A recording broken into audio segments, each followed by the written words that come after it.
Hey guys, welcome to Lumen Detailing, the YouTube channel. Today we're going to be focusing on an interior detail, but I'll also go back to doing a exterior wash, a quick how-to, just to refresh your memory.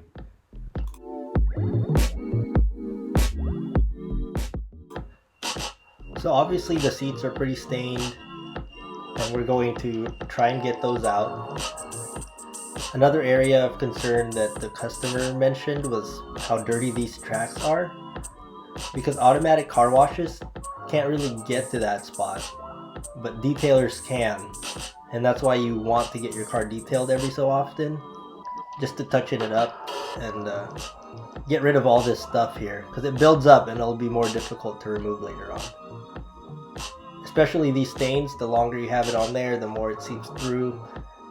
Again, science happens, and you just have to shampoo it, and maybe the guy will charge you more because they're so difficult to get out.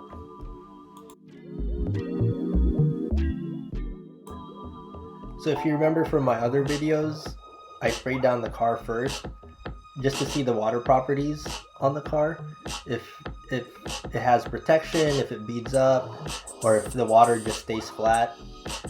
In this case, the water stayed flat, meaning there's probably little to no protection on this car. When you do this part, when you spray the gas cap and stuff, make sure the gas cap is on. And these tracks right here, you can pressure wash it. You just have to be very careful you're not spraying it inside the trunk. For this car, I'm using Adams Polishes Tire and Wheel Cleaner. In cars that have more brake dust or they haven't washed it in a really long time, you're going to want to use something that's an iron remover specifically for the wheels, and a tire cleaner or rubber cleaner specifically for the tires. The reason for that is because tire and wheel cleaners, they're trying to do two things at once, and if you've ever tried to do two things at once, you're not going to be doing one thing or another better than the other. So you're doing two things, but you're only putting maybe 50% of your concentration. But anyway, with the tire and wheel cleaner, it's trying to clean both at the same time. But if you have a dedicated iron remover, that's going to remove all the iron and all the brake dust and everything really well.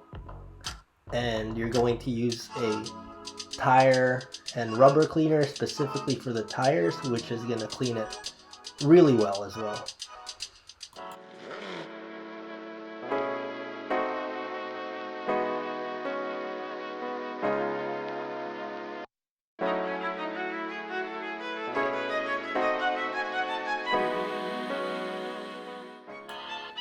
I think this car was a perfect example of that, because as you can see, I did the wheel cleaner or tire and wheel cleaner twice, because the first time it didn't get it as clean as I initially wanted it to, and so I ended up having to work double when I could have just used a tire cleaner and a wheel cleaner specifically and cut my work time in half.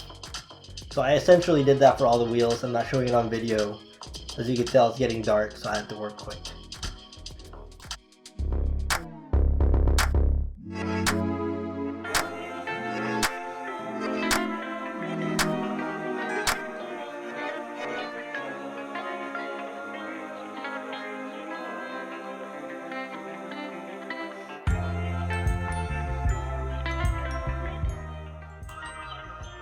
For this car, I used CarPro Reset because I'm not sure when the last time the customer had this car washed. It wasn't that bad, but it definitely did have a lot of deposits. So I'm gonna spray this CarPro Reset just to get everything out, let it sit again for 2 to 3 minutes. And also another thing is, I use the same product for all the cars I detail, including my own. So just because you bring me a Corolla doesn't mean I'm going to use a lesser product because it's not a Supra or it's not a BMW or an Audi.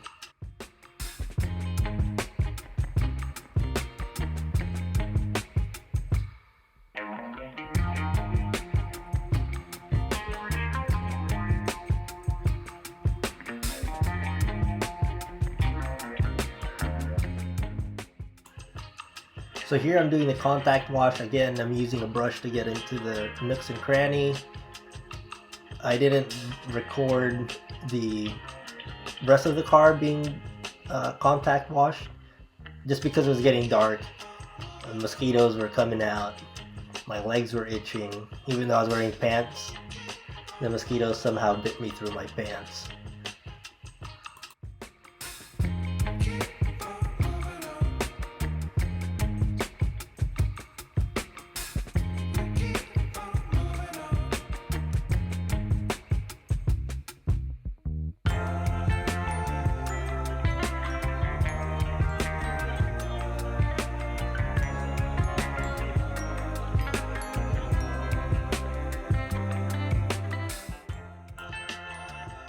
So here I'm spraying the car down, getting it ready to be dried. As you can see, now it's clean.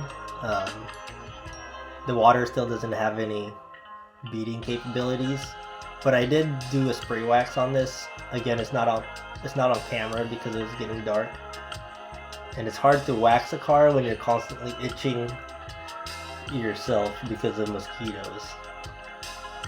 Also, another thing for the brush, for the exterior, make sure it's a soft brush so you're not scratching the car. I guess that goes without saying, but I should mention it, especially for people that are starting out. Maybe they don't know. So yeah, I'm gonna finish this up, go to sleep. When I wake up, I'm going to do the interior.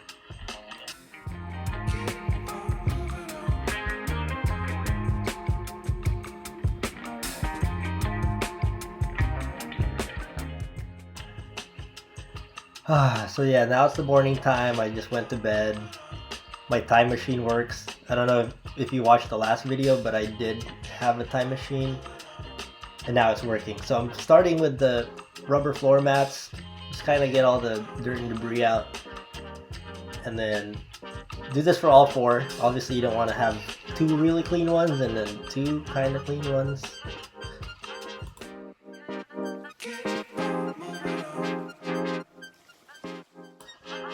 So this brush I'm using was an old tire brush, and yeah, as long as you clean it well, you can use it for the rubber floor mats.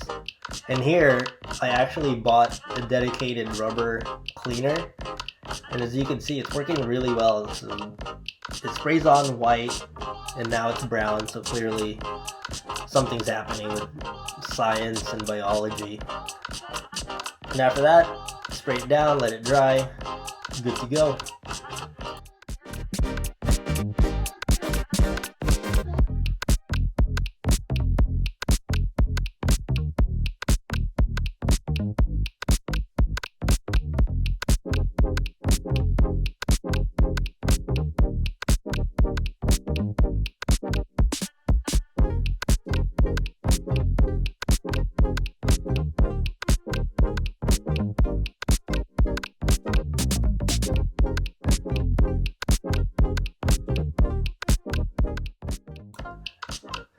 So here we're going to start vacuuming the interior carpets. So some of the stuff you can't really get out because it's stuck onto the fibers.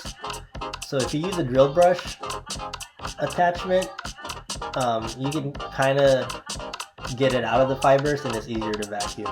You can see that here, how some areas we couldn't get, and then we used a drill brush and it got vacuumed up. And there's also a dedicated carpet cleaner that we use. So you spray it on, you agitate it, and that'll loosen up the fibers even more and get even more dirt out of it.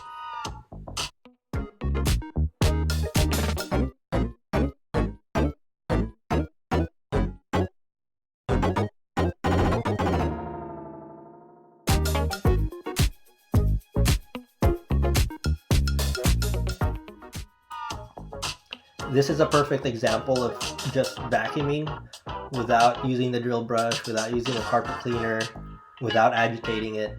No matter how much you go over a certain spot, it's just not gonna vacuum it up. That's why spraying this is necessary, agitating it is necessary, and using the drill brush, you gotta do it.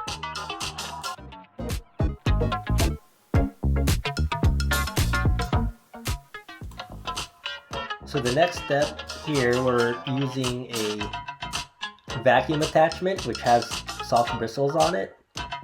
That way, before we do the contact wash on the interior, we're getting rid of all the debris and dirt and all that stuff that could potentially scratch the hard plastics, or if you have piano black, it's even worse, easier to scratch. Again, you want to use a brush that's very soft bristles so that it doesn't scratch anything.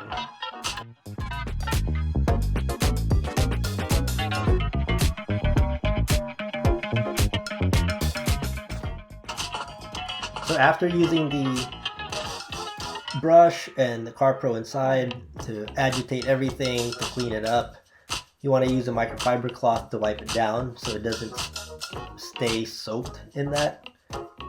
Another method you can do is spray the interior cleaner directly onto the brush, and that helps avoid overspray, especially if you're working around the windows. If you've already cleaned the windows and you don't want to re-clean it just because you got some overspray on it, it's adding extra work, extra time.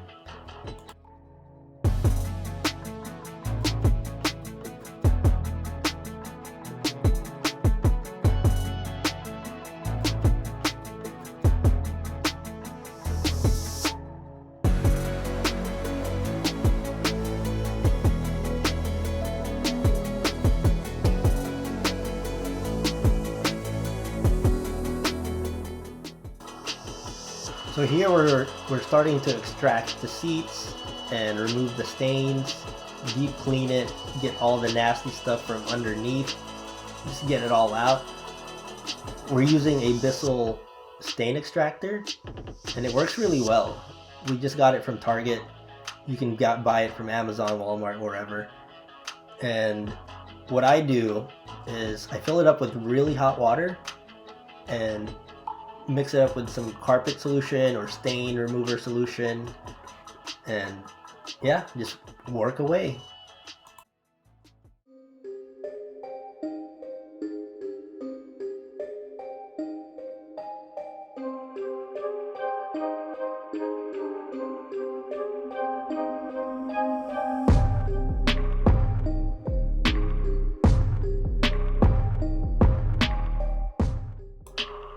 We couldn't get that rip out.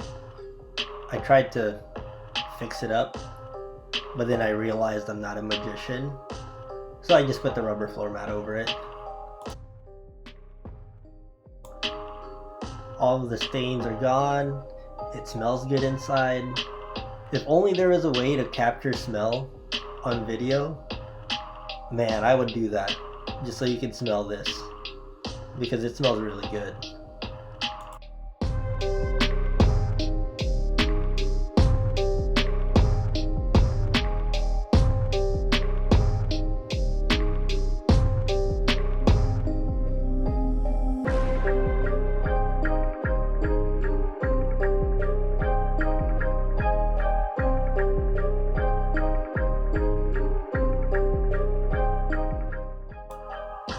So after you extract the seats and do the stain removal, make sure you leave the windows down so it can air dry and you don't get any mold. And as you can see here, the tracks are really clean. The customer mentioned that he really wanted those cleaned. And yeah, I think he'll be pretty happy with that.